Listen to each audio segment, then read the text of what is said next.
Jadi artinya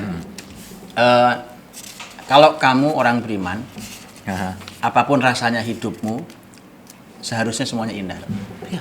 Nah, ini luar biasa kata dia. Gimana? Jadi kalau saya pernah nanya ke orang, pernah survei lah, saya coba survei di akun saya waktu itu kan, saya bilang kapan hari terindah, hari paling bahagia dalam hidup Anda?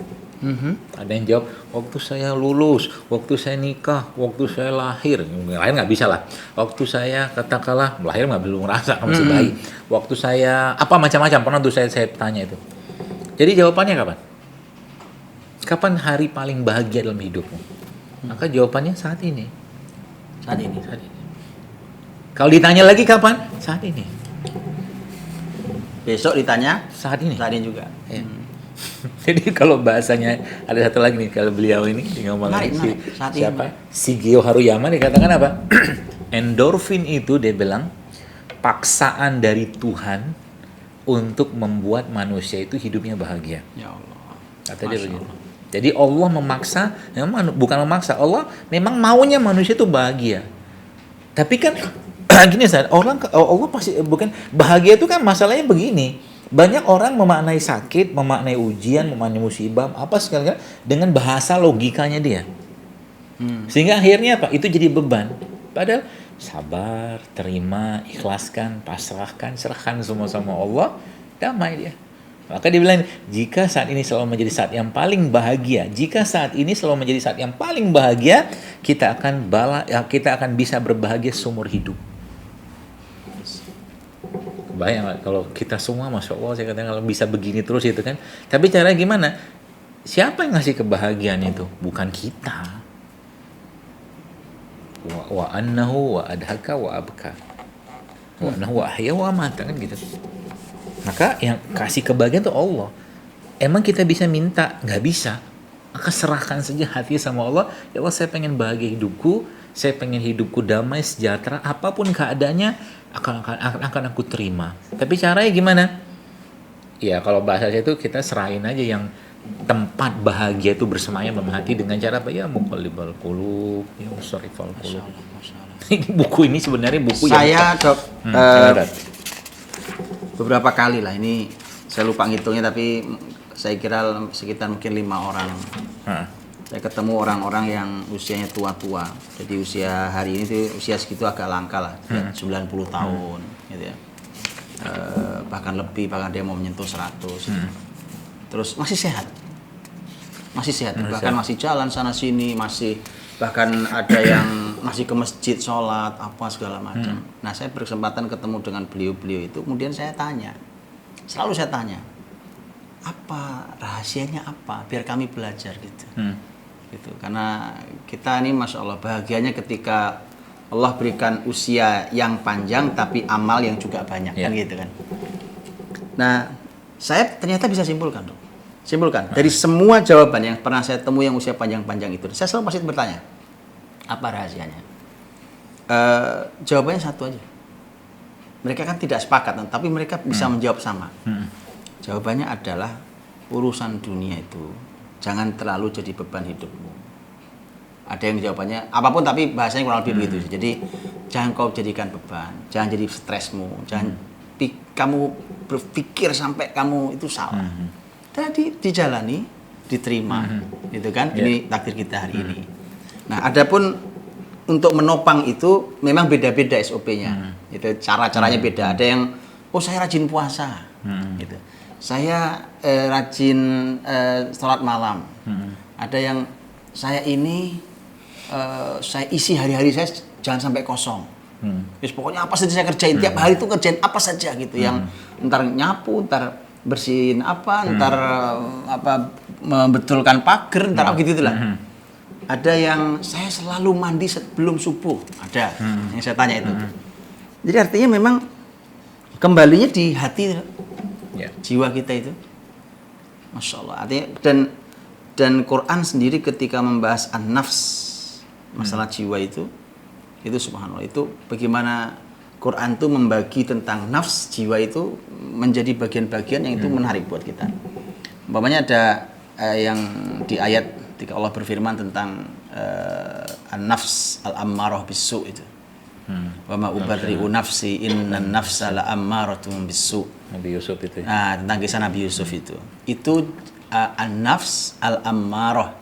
Jadi jiwa yang memerintah. Kata al-ammarah di dalam bahasa Arab itu bukan hanya sekedar merintah. Kalau sekedar merintah dia al-amirah. Oke. Tapi al-ammarah itu merintahnya itu sangat serius.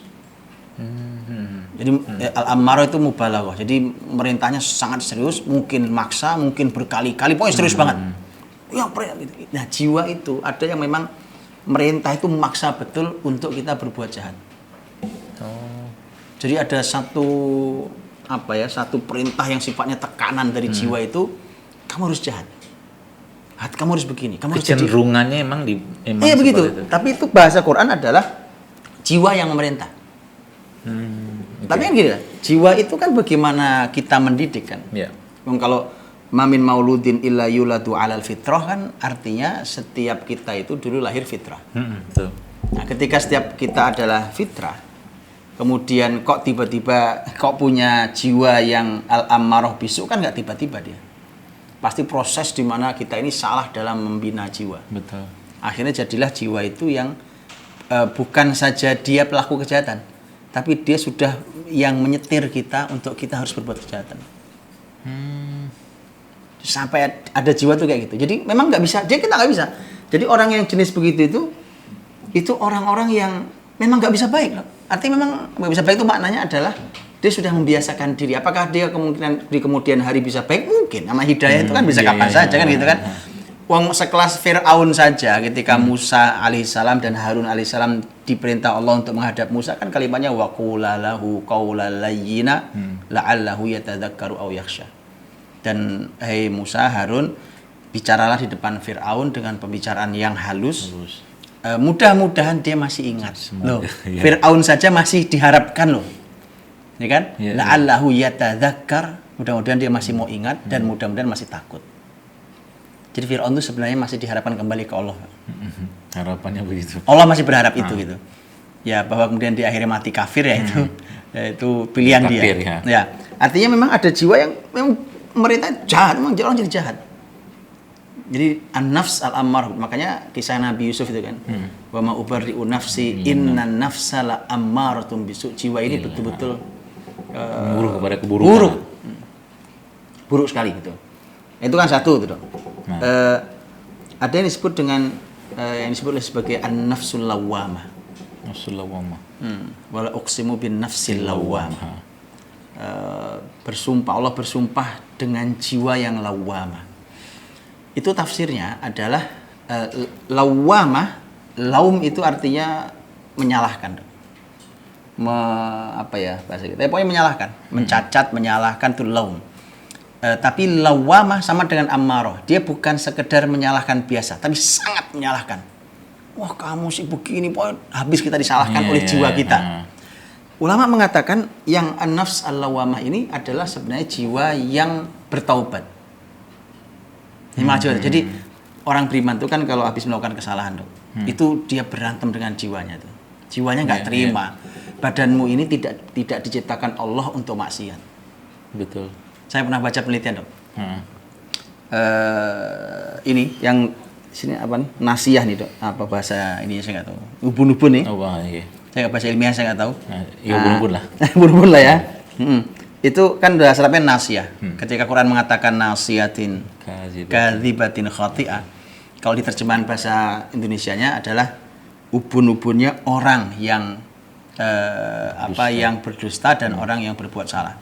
Tapi kalau secara teks Qur'aninya itu sah untuk diterjemahkan nasiyah, si ubun-ubun itu sendiri yang dusta, si ubun-ubun itu sendiri yang berbuat salah. Dan ternyata yang penelitian saya baca itu ada dua kesimpulan. Jadi ada penelitian itu, ada dua kesimpulan. Kesimpulan pertama adalah bahwa ternyata yang menentukan orang berbuat berbuat salah dan yang menentukan orang berbohong adalah ubun-ubunnya sini. Kita nyebutnya prefrontal cortex. Nah itu tuh, susah saya ngomongnya itu. PFC. itu kalau sudah dia error di situ, error semua. Error semua situ. Maka di sini ada titik bekamnya sini. Oh, titik bekam bekamnya. Umum mugis. Itu dibekam gitu. Dipegang. Salah satu titik untuk menghilangkan sihir, stroke, dan orang-orang yang masalah di kalau ini sudah bermasalah dia akan jahat. Kalau prefrontal cortex ini sudah kena, dia bisa berubah perilaku. Nah, itu satu. Yang kedua, kesimpulannya adalah saya pernah lihat foto mesin. Jadi foto mesin. Jadi ketika ada mereka yang berbohong dibaca pakai lie detector itu kan, mesin pembaca kebohongan itu, ternyata orang yang jujur ketika menjawab itu di mesin nggak nyala. Di si otak yang dibaca itu nggak nyala. Otak yang berbohong itu dia nyala. Semakin besar bohongnya, semakin terang nyalanya. Kemudian menjadi kesimpulan jadi menarik. Jadi ternyata kalau fisik ini Allah ciptakan hanya disiapkan untuk berbuat ketaatan. Nggak cocok dibuat bohong tuh nggak cocok. Dibuat menghibah tuh nggak cocok. Fisik ini nggak cocok gitu. Nah, ketika kita paksakan fisik ini untuk melakukan juga kemaksiatan, itu artinya kita paksa dia bekerja di level yang dia nggak sanggup sebenarnya. Maka nyala itu otaknya. Itu dipaksa dia untuk bekerja di luar kemampuan. Jadi kesimpulan menarik bahwa fisik kita ini diciptakan Allah, disiapkan untuk ketaatan saja. Iya, emang itu kan kata Allah begitu, wa ma khalaqul jinna wal insa liya'budun. Itu dia. Ketaatan. Jadi orang yang nggak kita yang rusak ini. Kita yang rusak. Bukan kita sih. Ya Allah. Gitulah. Ya. Itu Masya Allah, Ustaz. Ya seperti itu. Ya itu. Jadi kan, nah kembali Dok. Jadi ada jiwa yang lawamah itu. Jadi jiwa-jiwa yang menegur sebenarnya sampai menyalahkan kenapa kamu lakukan ini, kenapa kamu dosa ini kamu jalani juga gitu ya. Ada yang jiwa itu jiwa yang an-nafsul mutmainnah itu. Nah, itu jiwa yang mantap itu. Allah menggunakan istilah mutmainnah.